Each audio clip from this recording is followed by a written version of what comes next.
Yes, good evening, all of you. So today is our history. That is for fifth standard, it is EVS2, and for sixth standard, your history. Okay. So we are going to first start with the fifth standard, and as in the last lecture, only Karnika was there. I'm going to explain this lesson again. A quick review we will take. Okay, we have started lesson number 4, that is evolution म्हणजे उत्क्रांती.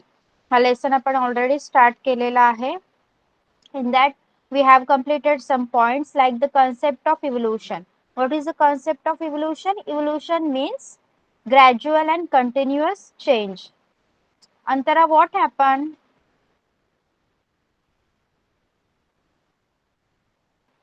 Yes, teacher. What happened?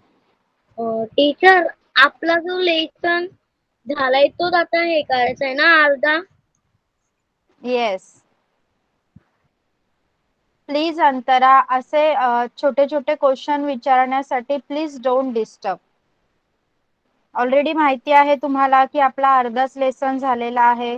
That only we are going to continue. So please don't disturb like this.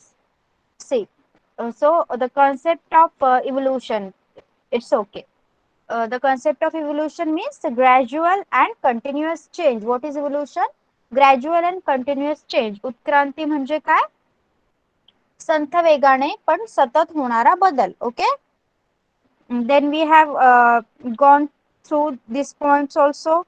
Okay. Darwin, first concept इव्होल्यूशनची कोणी introduce केली? Charles Darwin या सायंटिस्टने. Okay. According to Darwin, species which are capable of adapting to environmental changes are able to survive. ज्या प्रजाती बदलत्या पर्यावरणासोबत जुळवून घेण्याची क्षमता ठेवतात त्या सक्षम असतात आणि त्या टिकून राहतात. Okay. The ones that cannot do so become extinct in the process of evolution. आणि ज्या प्रजाती असं नाही करू शकत त्या पुढे उत्क्रांतीच्या प्रक्रियेत नष्ट होतात. Okay. In ancient times, there were many species of types of animals called dinosaur. आपण यामध्ये डायनोसॉरचं एक्झाम्पल घेतलं होतं. जर तुम्हाला आठवत असेल त्यामध्ये काय सांगितलं आहे की पृथ्वीवर मोठ्या पालीसारखे डायनोसॉर असे प्राणी अस्तित्वात होते आणि त्या प्रजाती अचानक नष्ट झाल्या आणि त्या नष्ट होण्याचं एक कारण सांगितलं गेलं की it appears that this species of enormous dinosaurs suddenly become extinct. And why they become extinct? Some sudden natural disaster or environmental change is believed to be responsible for their extinction. त्यांच्या समाप्तीचं कारण काहीतरी पर्यावरणात एखादा झालेला आकस्मिक बदल असं सांगण्यात आलं. ओके. किंवा असं मानलं जातं की ते प्राणी आता दोन पायांवर चालणाऱ्या पंख असणाऱ्या डायनासोरच्या प्रजाती उत्क्रांत झाल्या आहेत, इव्होल्युटेड झाल्या आहेत आणि त्यांच्यापासूनच they are evolve to birds. त्यांच्यापासूनच पक्षी तयार झाले असं देखील मानण्यात येतं. येस, इथपर्यंत आपण शिकलो होतो. कर्णिका, आठवतंय का? Okay. See Dhiraj, then Tanmay, तुम्हाला समजलंय का? Okay, so we will continue. They have given some types of animals. Okay.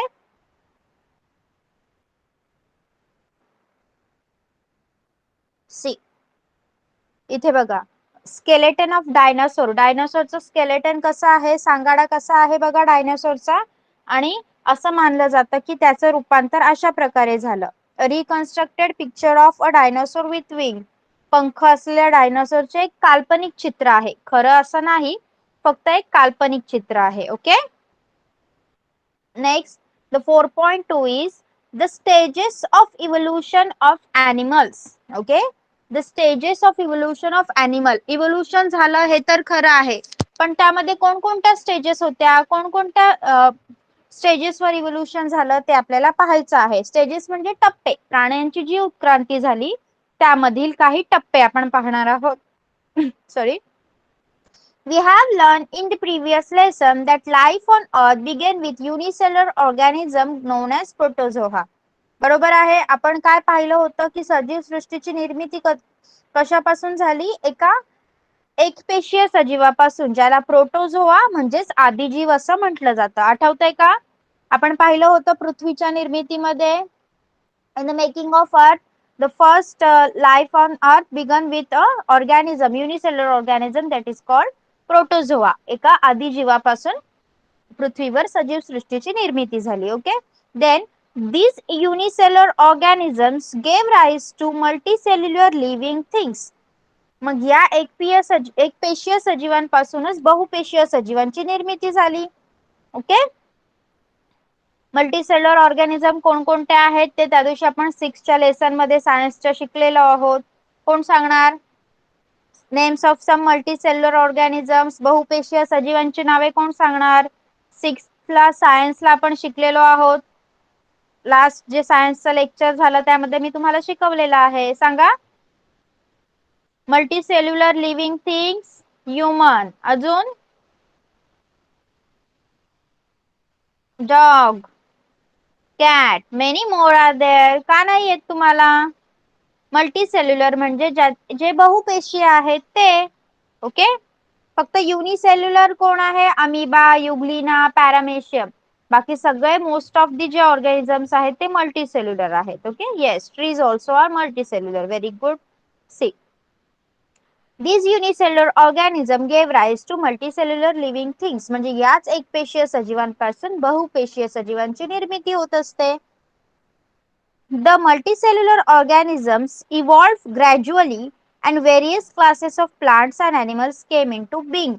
मग हे बहुपेशीय सजीव यांच्यामध्ये सुद्धा इव्होल्यूशन झालं, त्यांच्या सुद्धा उत्क्रांती होत गेली आणि त्या उत्क्रांतीच्या प्रक्रियेतून वेगवेगळ्या क्लासेस मधले म्हणजे वेगवेगळ्या वर्गातले वनस्पती आणि प्राण्यांची निर्मिती झाली. बघा, तुम्ही पण स्कूलमध्ये वेगवेगळ्या क्लासेस मध्ये असता की नाही? वेगवेगळ्या वर्गात असतात. तसेच प्लांट्स आणि अॅनिमल्स सुद्धा वेगवेगळ्या क्लासेस मध्ये डिवाइड केलेले आहेत. So what are they? The following are the stages of evolution of animals. Okay, following are the stages of evolution of animals. मग ते कोणकोणते आहेत बघा? काही स्टेजेस दिलेले आहेत आपल्याला. फर्स्ट आहे इनव्हर्टिब्रेट. इनव्हर्टिब्रेट म्हणजे अपृष्ठवंशीय. ओके, पाठीचा कणा नसलेले. Yes, animals without a backbone are called invertebrates. For example, a snail. आपल्याला पाठीचा कणा आहे की नाही? बॅकबोन आहे की नाही आपल्याला सांगा? Yes, we have. Okay, yes, so we are vertebrates. Invertebrates म्हणजे ज्यांना पाठीचा कणा नाही असे. ओके, ज्याला मराठीमध्ये अपृष्ठवंशीय सजीव असे म्हटलं जातं. मग त्याचा एक्झाम्पल आहे स्नेल. हे एक क्लास झाला. दुसरा क्लास आहे वर्टिब्रेट्स. वर्टिब्रेट्स म्हणजे मराठीमध्ये त्याला म्हणतात पृष्ठवंशीय सजीव आणि हे वर्टिब्रेट्स म्हणजे पाठीचा कणा असलेले. मग त्यामध्ये कोण कोण येतं बघा? Animals which have a backbone are called vertebrates. Look at the ones given below. मग त्याच्यामधले काही एक्झाम्पल आपल्याला दिले आहेत. पहिला आहे aquatic animal. aquatic animal म्हणजे पाण्यात राहणारे जलचर. त्याचा एक्झाम्पल आहे fish. Fish is a vertebrate. Then amphibians. amphibians म्हणजे काय सांगा मला? amphibians, वॉटर amphibians, मराठीमध्ये त्याला उभयचर म्हणतात. सांगा, water amphibians, animals which live in water also on land. For example, a frog. बेडकासारखे प्राणी पाणी आणि जमीन या दोन्ही ठिकाणी राहू शकतात, म्हणून त्यांना amphibians म्हणजे उभयचर असे म्हणतात. मग अजून एक्झाम्पल सांगू शकाल का तुम्ही मला amphibiansचं? Which animal are amphibians other than frog? बेडकासारखे कोणते आहेत सांग मला. अनिकेत सांग. कासव. येस, अजून?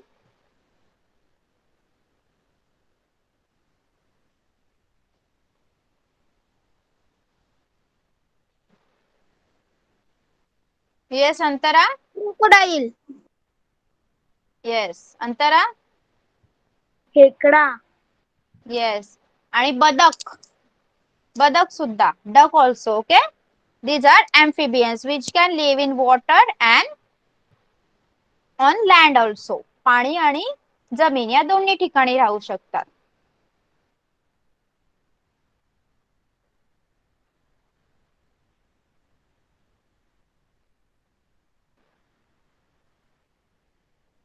Next birds. बर्ड्स म्हणजे जे पक्षी वर्गात येतात ते वेगवेगळ्या प्रकारचे पक्षी. ओके, कावळा, मोर, कबूतर, whatever. Yes. Then reptiles. Reptiles म्हणजे सरपटणारे प्राणी. Animals which crawl, for example a snake. जे सरपटणारे प्राणी असतात, सरपटत चालतात, त्यांना रेप्टाइल्स म्हणतात. ओके, त्याचं उदाहरण दिलेलं आहे आपल्याला साप. नंतर आहेत मॅमल्स. मॅमल्स म्हणजे सस्तन प्राणी, लाईक जे आपल्या बाळाला दूध पाजतात. ओके, बघा. What are mammals? Mammals are the most evolved animals among vertebrates. जे काही वर्टिब्रेट्स आहेत, जे पृष्ठवंशीय प्राणी आहेत, त्या पृष्ठवंशीय प्राण्यांच्या वर्गातले सर्वात जास्त इव्होल्युटेड म्हणजे सर्वात जास्त इव्हॉल्व्ड, सर्वात जास्त उत्क्रांत झालेले प्राणी म्हणजे मॅमल्स. ओके, सस्तन प्राणी. The following are the characteristics of most of the mammal. मग आपल्याला त्याचे काही वैशिष्ट्य सांगितलेली आहेत. बघा काय आहेत ती. Growth of the baby in the mother's womb for some time before the birth. बाळाला जन्म देण्याच्या अगोदर किंवा पिल्लाला जन्म देण्याच्या अगोदर त्या पिल्लाची किंवा बाळाची वाढ ही आईच्या पोटात होत असते. ओके, कोंबडी किंवा सापासारख्या प्राण्यांच्या पोटात त्यांच्या बाळाची वाढ होते का? सांगा मला. कोंबडी, साप, कबूतर यांच्या पोटात त्यांच्या बाळाची वाढ होते का? No, because they are not mammals. Okay, they give eggs. Yes, they give eggs. See, the second characteristic is the baby is fed on the mother's milk for some time after birth. आपल्याप्रमाणे जे काही दुसरे सस्तन प्राणी आहेत त्यांचे बाळ जन्माला आल्यावर आईच्या अंगाच्या दुधावरच त्या बाळाचं पोषण होत असतं. आपण जन्माला आल्या आल्या भाकरी भाजी खातो का? नाही. We fed by our mother. Okay, so like this some animals which are mammals like cow, cat, dog, they are mammals and their babies fed on their mother's milk some time after birth. Okay, जन्माच्या काही जन्म झाल्यानंतर काही काळापर्यंत जे सस्तन प्राणी आहेत त्यांची पिल्ले आईच्या दुधावर त्यांचं पोषण होत असतं. येस, समजलंय? समजलंय का? ओके, सी इथे एक नवीन ॲनिमल दिसतंय तुम्हाला, त्याचं नाव आहे प्लॅटिपस. ओके, प्लॅटिपस काय आहे बघा. The platypus and some species of anteater are exception to this. बघा, प्लॅटिपस नावाचा प्राणी, आणि प्लॅटिपस म्हणजे बदकासारखं चोच असतं म्हणून त्याला मराठीमध्ये बदक चोच्या असं म्हणतात. येस, आणि अजून आहे अँट ईटर्स म्हणजे मुंगी खाणारे. हे बघा, हे दोन प्राणी आहेत. हे प्राणी याला अपवाद आहेत, कारण हे प्राणी जरी मॅमल्स असले, जरी सस्तन असले, अपवाद का आहेत, एक्सेप्शन का आहेत, ते जरी सस्तन असले, सॉरी मॅमल्स असले म्हणजे दूध पाजत असले आपल्या बाळाला, तरी ते अंडी घालतात. ओके, त्यांचा जन्म आईच्या पोटातून न होता अंड्यातून होतो. काय आहे एक्झाम्पल? प्लॅटिपस आणि अँट ईटर. ओके, म्हणजे मुंगी खाणारा आणि प्लॅटिपसला बदक चोचा असं म्हटलं जातं मराठीत. हे दोन प्राणी एक्सेप्शन आहेत मॅमल्सला. दूध पाजतात ते बाळाला, पण त्या बाळांचा जन्म अंड्यातून होतो. Yes, understood? Have you understood 4.2? 4.2 समजलाय का? Okay, so you have to write now some examples of aquatic animal, amphibian, birds, reptiles and mammals. Yes, 5th standard, you have to write some examples of aquatic animal. Write at least 2 to 3 example of each. Okay, पाण्यात राहणारे, उभयचर, then पक्षी वर्ग, सरपटणारे आणि सस्तन प्राणी, याचे 3 एक्झाम्पल लिहायचे आहेत. येस, समजलंय 5th standard? Okay, start writing and after completing please let me know. Okay, still we have your 4.3 remaining. अजून तुमचा 4.3 बाकी आहे. So after completing please let me know. Till now yes, 6th standard we have completed. We have started your lesson number 4, that is the Vedic civilization. Okay, and I think we have completed our 4.1 the Vedic literature, right? आपण वेदिक literature हा topic complete केलेला आहे. त्यामध्ये आपण काय काय पाहिलं बघूया. We saw that Vedic literature is in Sanskrit. Okay, Vedic वाङ्मय हे संस्कृतमध्ये लिहिलेलं आहे. Then we have seen their types. What is included in the Vedic literature? Rigved Samhita, Yajurved Samhita, then Samved Samhita, Atharvaveda Samhita, Brahmana text, Aranyakas and Upanishads. Okay, हे सगळं आपण पाहिलं होतं. ऋग्वेद संहिता, यजुर्वेद संहिता, सामवेद, अथर्ववेद, ब्राह्मण ग्रंथ, आरण्यके आणि उपनिषदे इथपर्यंत आपण पाहिलं होतं. जर तुम्हाला आठवत असेल तर yes, am I right? Okay, आणि त्यावर बेस्ड काही क्वेश्चन सुद्धा आपण घेतले होते. Now we are going to start with your 4.2 that is family system and day to day life. Okay, वैदिक काळातले जे काही वेद होते त्याचा अभ्यास आपण केला. उपनिषदे म्हणजे काय, अरण्यके म्हणजे काय, ब्राह्मण टेक्स्ट म्हणजे काय, हे सगळं आपण पाहिलं. तर त्या काळचं जीवन कसं होतं, कुटुंब व्यवस्था कशी होती आणि लोकांची लाईफस्टाईल कशी होती. डे टू डे लाईफ म्हणजे दैनंदिन जीवन, रोजच्या व्यवहारात लोक कशा प्रकारचं जीवन जगायचे ते आपण बघायचं आहे. See, joint family system was prevalent in the वैदिक पिरियड. बघा, वैदिक काळात जॉईंट फॅमिली सिस्टीम म्हणजे एकत्र कुटुंब पद्धती होती. एकत्र कुटुंब पद्धती म्हणजे काय, आजी आजोबा त्यांच्या मुलांसोबत, म्हणजे आपण त्यांच्या काका काकूंसोबत, काका काकूंच्या मुलांसोबत सगळ्यांनी एकत्र राहणं, त्याला जॉईंट फॅमिली म्हणतात, एकत्र कुटुंब पद्धती म्हणतात. मग वैदिक काळात एकत्र कुटुंब पद्धती होती. ओके, जॉईंट फॅमिली सिस्टीम होती. The Grihapati was the head of the family, a man responsible for the family. Okay, मग घराचा प्रमुख कोण होता, गृहपती. गृहपती हा घराचा करता धरता पुरुष होता. जसं आपल्याकडे आता आपली मम्मी सुद्धा कामाला जाते, जॉबला जाते की नाही, पण त्यावेळी तसं नव्हतं. जो काही पुरुष आहे घरातला त्याला गृहपती मानलं जायचं आणि हा गृहपती फॅमिलीचा हेड होता.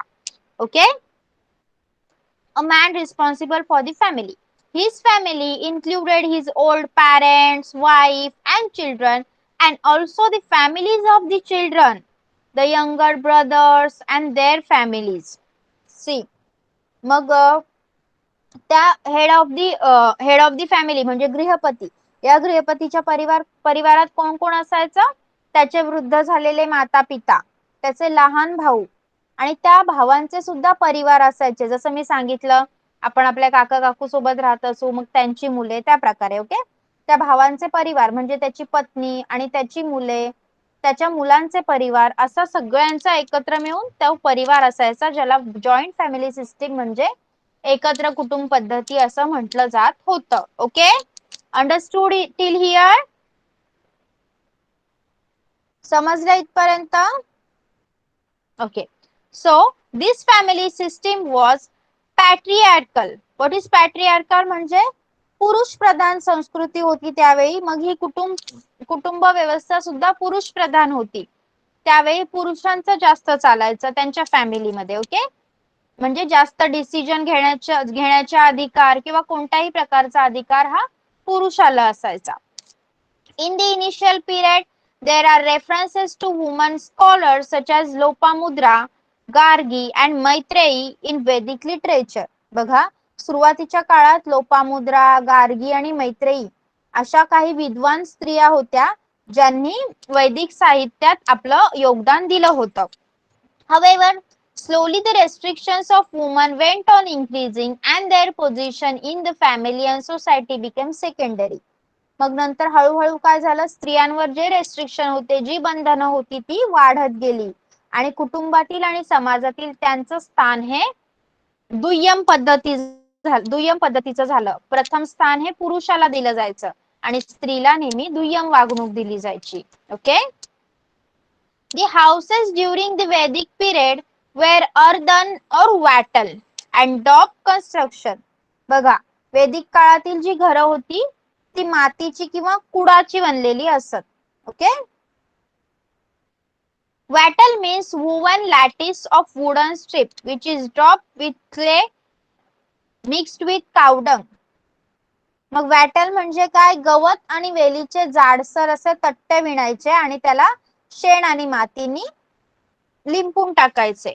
Okay. A house was called गृह और शाळा. आणि त्या घराला गृह किंवा शाला असे शब्द होते. गृहशाला हा शब्द कदाचित तुम्ही ऐकला असेल.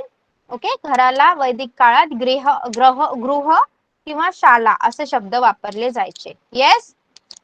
नाव द डाएट. हाऊस सिस्टीम बद्दल समजलं.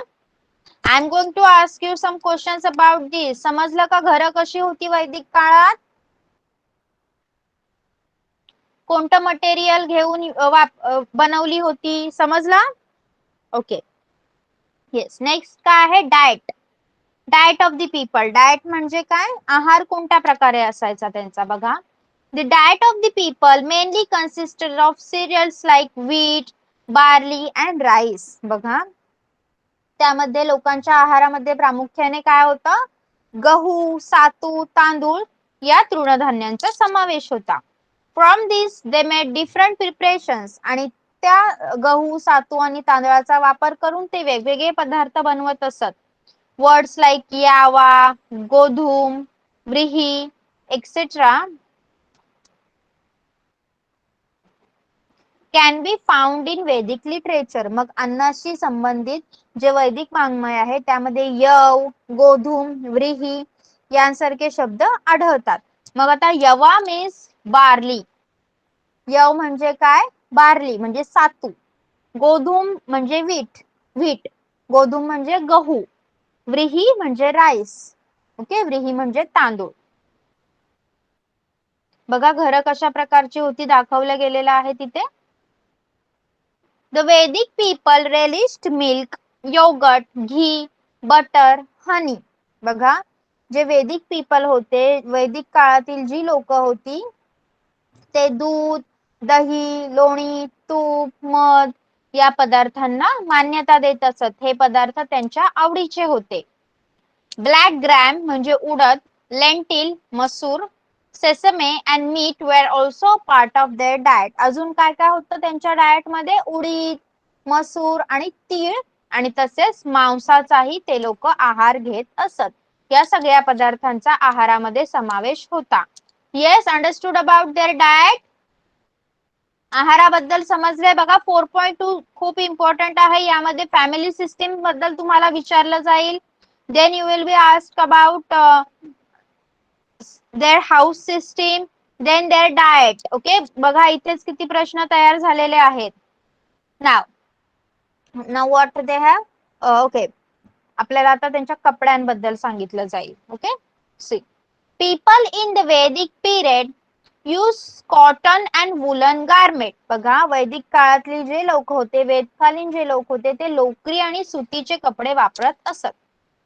They also used valacals or clothes made from barks of tree. Okay.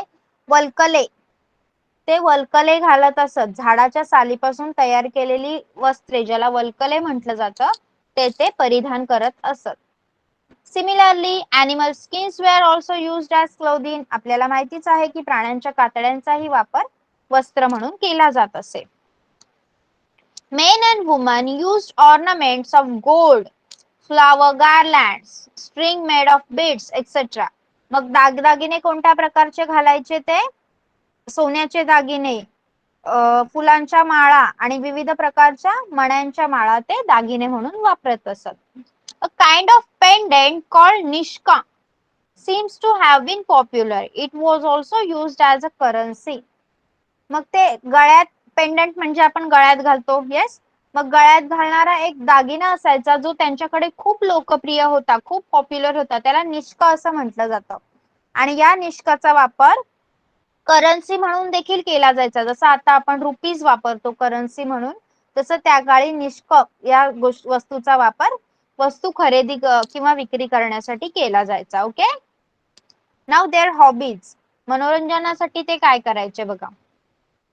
Singing, playing musical instruments, dance, board games, chariot race and hunting were the means of recreation.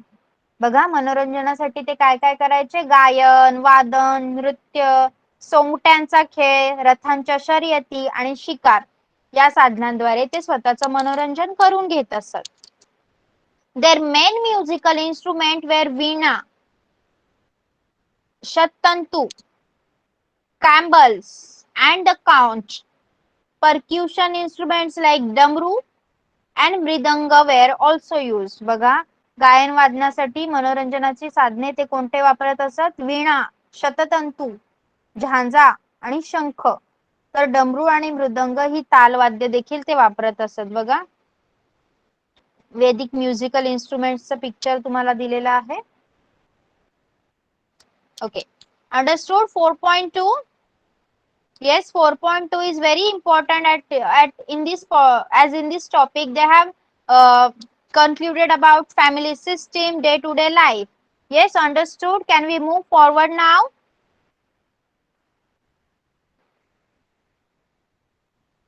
Okay, we will take 4.3. Yes, fifth standard. Have you completed writing? Fifth standard. Okay. See, what is 4.3? 4.3 is related to their occupation. Okay. जे पदार्थ ते खात होते, जशा प्रकारची life जगत होते, त्याच्यासाठी त्यांना काहीतरी काम करावं लागत असेल ना. मग व्हॉट दे वर डुईंग.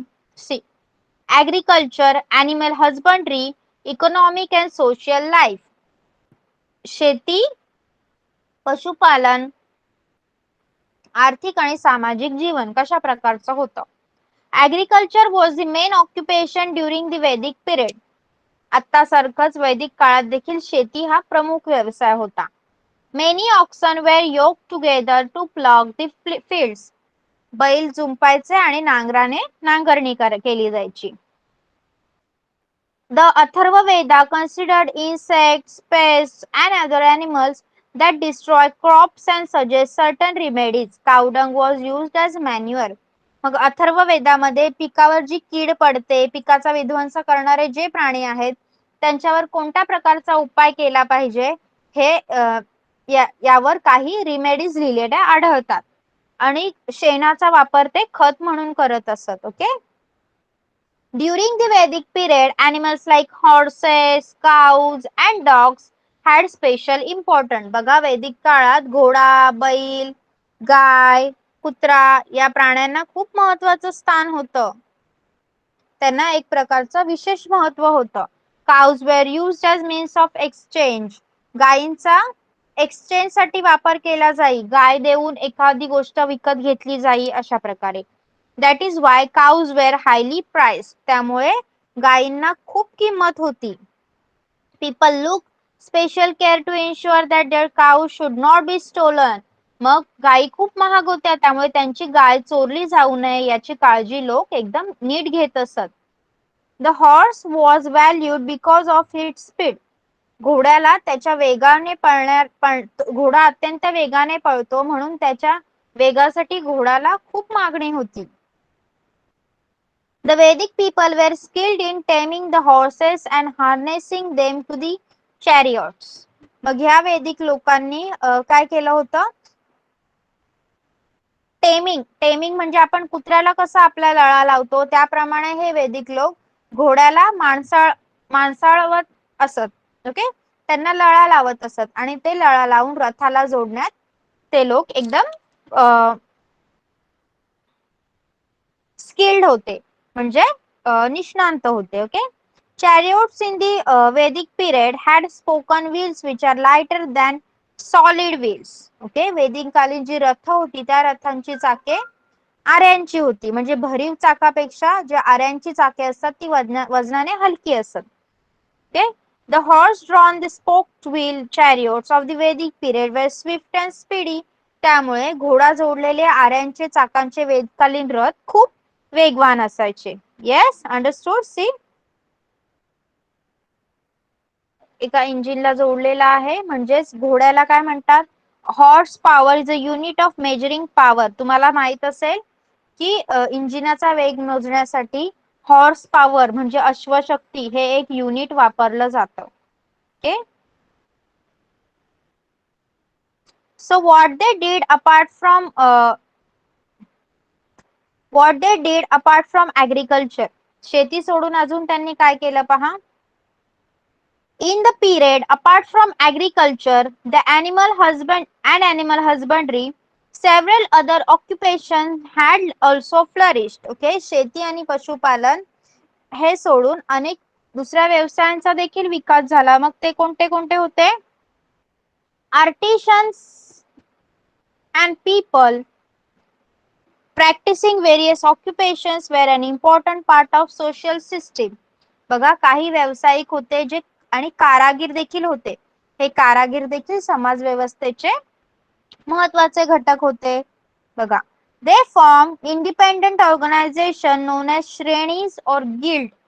मग त्यांनी श्रेणी या नावाने स्वतंत्र संघ काढला. The head of the guilds was known as shreshthi. मग त्या श्रेणीच्या प्रमुखाला श्रेष्ठी असं म्हटलं गेलं.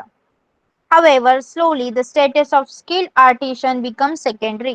पण हळूहळू काय झालं? व्यावसायिक जे कारागीर होते त्यांचा दर्जा दुय्यम होत गेला.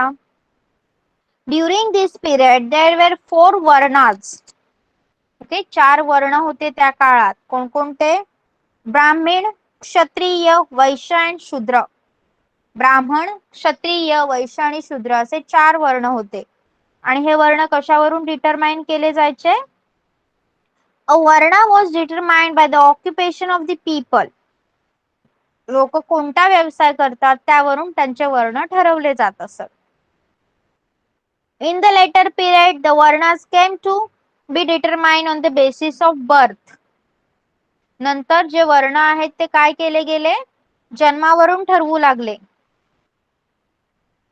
This gave rise to castes. त्यामुळे जाती निर्माण झाल्या.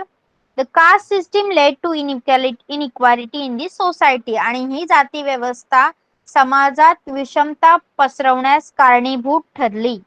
Okay.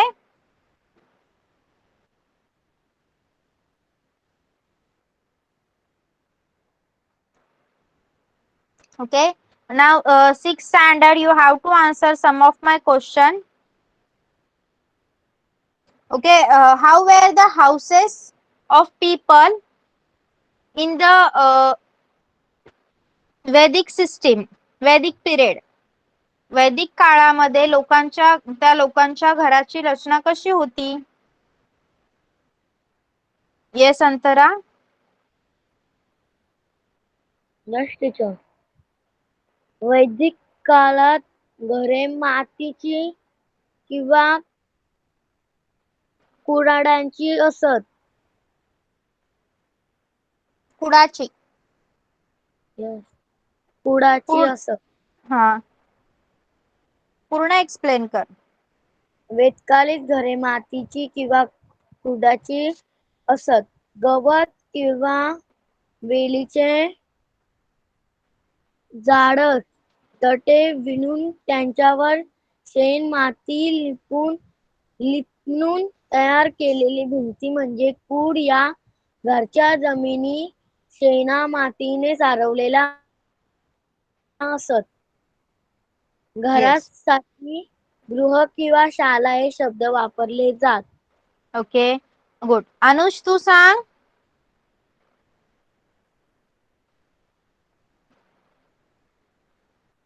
Yes, teacher.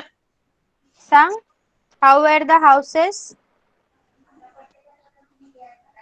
The houses during the Vedic period were earthen, metal, and due Daub. construction. Metal means Woven lattice. oven lattice of wooden strips which is Duvid which wet is daub, with clay mix with which is cow dung, cow dung. A house was called gru, griha. griha or shala. Yes. Now, Pramita, you will tell me about the diet of Vedic people. Diet of Vedic people. आहार कशा प्रकारे होता त्यांचा, काय काय होतं त्यांच्या आहारामध्ये?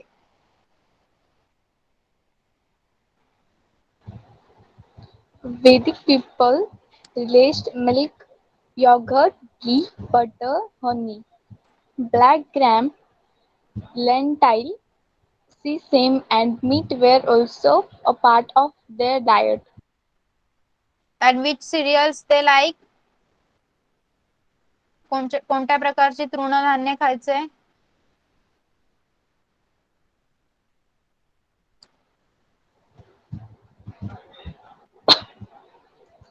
Black gram, lentil,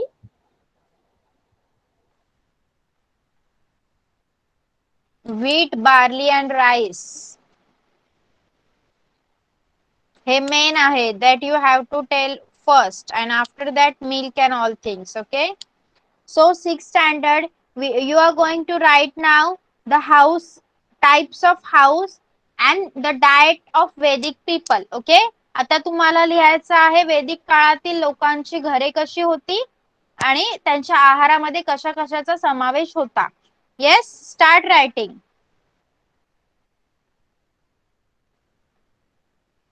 C fifth standard Karnika, Aniket, लक्ष द्यायचं आहे. We are going to start with your 4.3, that is apes. Okay, apes म्हणजे काय असेल सांगा मला, कोण सांगणार? What are apes? येस, मानवासारखा दिसणारा वानर. Okay, yes. See, apes are somewhat like humans in appearance. मानवासारखा दिसणारा वानर म्हणजे apes. Okay, they mostly lived on trees. ते कुठे राहायचे? झाडावर राहायचे. Those species of apes which continued to live on trees retain their original ape-like form. Okay, हे मानवासारखे दिसणारे वानर हे या प्रजातींचा वावर प्रामुख्याने झाडावर असायचा, ते झाडावर राहायचे. ओके, या प्रजातींचा वावर झाडावरच होत राहिला म्हणून त्यांचं मूळ जे वानर स्वरूप आहे ते कायम राहिलं. जसं आताची माकडे देखील झाडावर राहतात की नाही? Yes. However, in grasslands, some ape species were forced to move around on the ground. बघा, पण काय झालं, जे गवताळ प्रदेशातील एप्स होते, मानवासारखे दिसणारे जे प्राणी होते, ते गवताळ प्रदेशात त्यांना झाडे नाही मिळाली, मग त्यांना जमिनीवरच वावरणं भाग पडलं. Okay, they were forced to move around the ground. जमिनीवरच राहावं लागलं त्यांना. This species evolved gradually and in time gave rise to human species. जमिनीवर राहिल्यामुळे या प्रजातींची हळूहळू उत्क्रांती होत गेली आणि त्यांच्यापासून शेवटी उत्क्रांती झाली. ती कोणाची निर्मिती झाली? मानवाची. ओके, ह्युमन स्पीसीज, मानवाच्या काही प्रजातींची निर्मिती झाली. This happen first on the African continent. मग हे सगळ्यात पहिले कुठे झालं? एका वानरापासून मानवाची प्रजाती कुठे अस्तित्वात आली? आफ्रिका खंडामध्ये. Okay, the first human species is called the primitive man. Primitive man म्हणजे आपण आदिमानव म्हणतो ना, वानरापासून पहिल्या मानवाची निर्मिती झाली, that was a primitive man. त्याला आपण आदिमानव असं म्हणतो. का? कारण प्रिमिटिव्ह म्हणजे फर्स्ट. ओके, प्रिमिटिव्ह म्हणजे first. In the next lesson, we shall learn more about the evolution of human species. मग आपण तुमच्या पुढच्या लेसन मध्ये नक्की मानवाची उत्क्रांती कशा प्रकारे झाली, वानरापासून मानव कसा तयार झाला ते पाहणार आहोत. Yes, understood? Have you understood about apes? Apes मानव सदृश वानर, मानवासारखा दिसणारा वानर. ओके, काय समजलं सांगा मला. या पॉइंट मध्ये तुम्हाला काय समजलं? कोण सांगणार? मराठीमध्ये सांगितलं तरी चालेल. Whatever language you will prefer that you are going to take. काय समजलं याच्यामध्ये? आता मी तुम्हाला जे शिकवलं एप्स बद्दल, मानव सदृश वानर म्हणजे मानवासारखा दिसणारा वानर, यामध्ये तुम्हाला काय समजलं सांगा. येस, काय शिकलो आपण आता? कर्णिका सांग.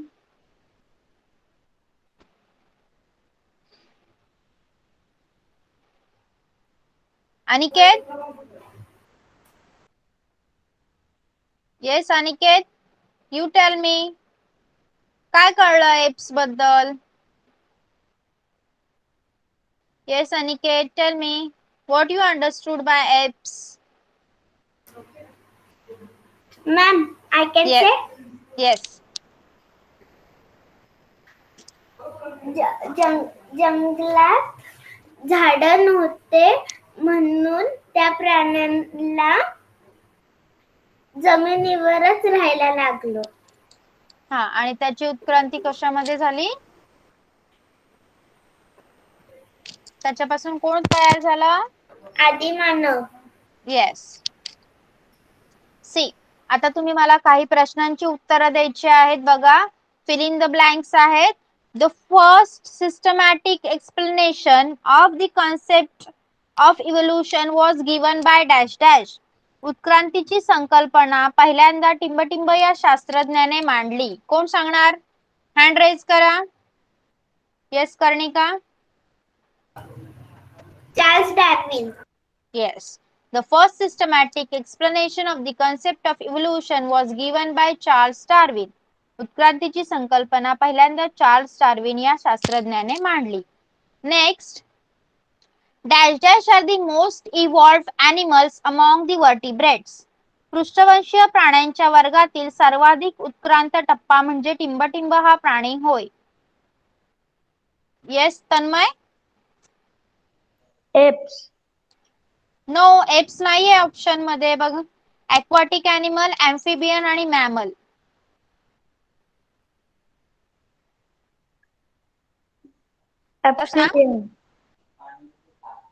No, mammals. येस कर्णिका. सस्तन. Yes, it is mammals. पृष्ठवंशीय प्राण्याच्या वर्गातील सर्वाधिक उत्क्रांत टप्पा म्हणजे सस्तन प्राणी होय. Mammals are the most evolved animals among the vertebrates. Next is, what do we call animals which live in water and also on land? Yes, जमीन आणि पाणी या दोन्ही ठिकाणी राहणाऱ्या प्राण्याला काय म्हणतात? अनिकेत. Yes ma'am. येस सांग. तू हँड रेज केलाय ना? मॅम थांबा बुक. आता आपण शिकलो. Yes Tanmay.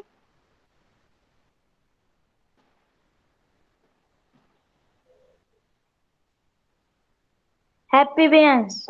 Yes, they are amphibians म्हणजे उभयचर प्राणी. Where did the first humans appear?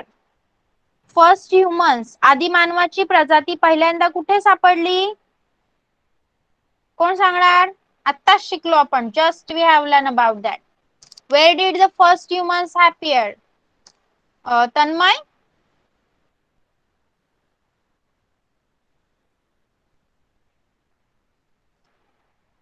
कर्णिका. Africa खंडात. Yes, in the continent of Africa, Africa खंडात. Yes, now give reason for the following. The species of dinosaurs which were enormous in size suddenly become extinct. डायनासोरच्या महाकाय प्रजाती नष्ट झाल्या. काय कारण असेल याच्यासाठी? सांगा. कोण सांगणार? कर्णिका. एखादे अचानक आलेले निसर्गातील संकट किंवा पर्यावरणातील झालेले आकस्मिक बदल हे डायनासॉरचे महाकाय प्रजाती नष्ट नष्ट होण्याचे कारण असावे. ओके, अनिकेत. मॅम धूमकेतू. नो, इथे लेसन मध्ये काय सांगितलं ते विचारलंय मी. तन्मय तू सांग. Volcano eruption, etc.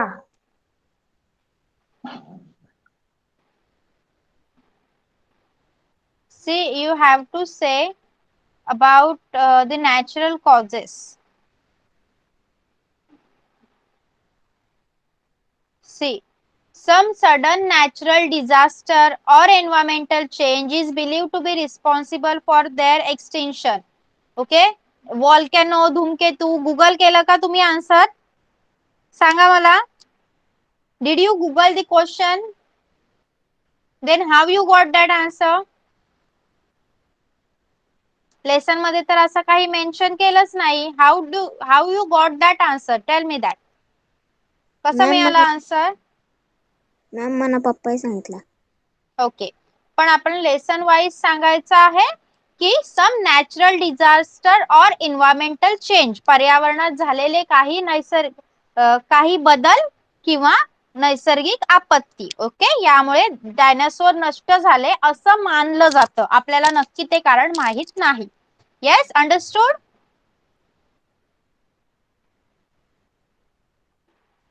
Okay, next आहे in the course of time a new species with characteristics different from the original species is created. याचं रिझन कोण सांगणार? मूळ प्रजातीपेक्षा काही वेगळी वैशिष्ट्ये असणारी एक नवीन प्रजाती उदयाला येते. याचं कारण कोण सांगणार मला?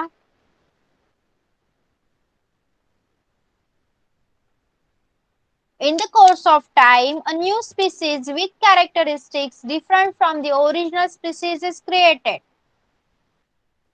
Yes, कर्णिका.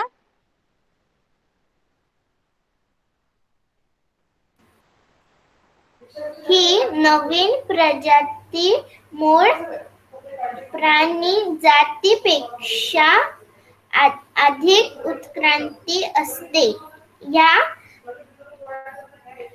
या प्रक्रियेत अनेकदा मूळ प्रजातीत नष्ट पावते. अनेक मूळ प्राणी प्रजातीपासून एकपेक्षा अनेक उत्क्रांती प्रजाती निर्माण होतात.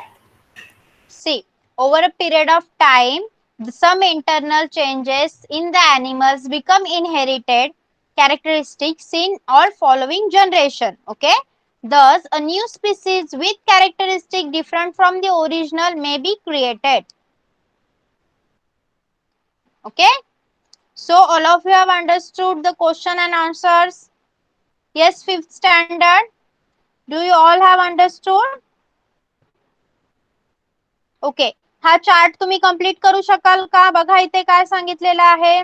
Fill in the blanks in the concept chart given below. Evolution of animal, living things, vertebrates, आणि इथे येणार इनवर्टिब्रेट, अपृष्ठवंशीय, पृष्ठवंशीय. Okay, animals without a backbone, animals with backbone. मग एनिमल्स विदाउट बॅकबोन मध्ये त्यांचे एक्झाम्पल लिहायचे आणि एनिमल्स विदाउट बॅकबोन मध्ये त्याचे एक्झाम्पल लिहायचे. चार्ट कंप्लीट करू शकाल हा? Okay, so you have to write this question and answer as your homework. Okay, yes, this will be your homework. You are going to write that. Next, 6th standard, have you completed writing? 6th standard, let me know, have you completed writing? Okay, Antara, Anuj, complete. Okay, so can you show me your book now? मला book दाखवू शकता का आता तुम्ही? Okay, Antara, let me pin you and you can show me your book. Okay, wait. Okay, show me your book, Antara.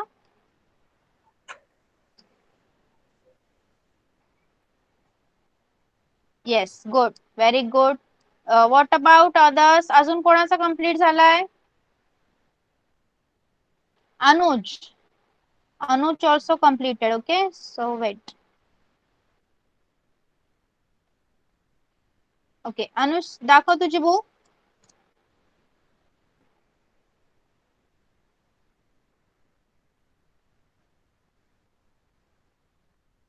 Okay, yes, very good, Anuj.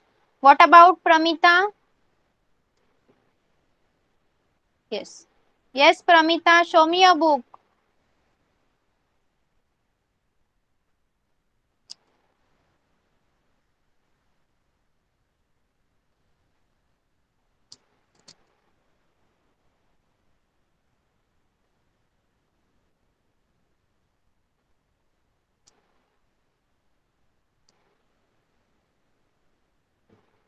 Yes, Pramita, we can't see your book. Can you show me?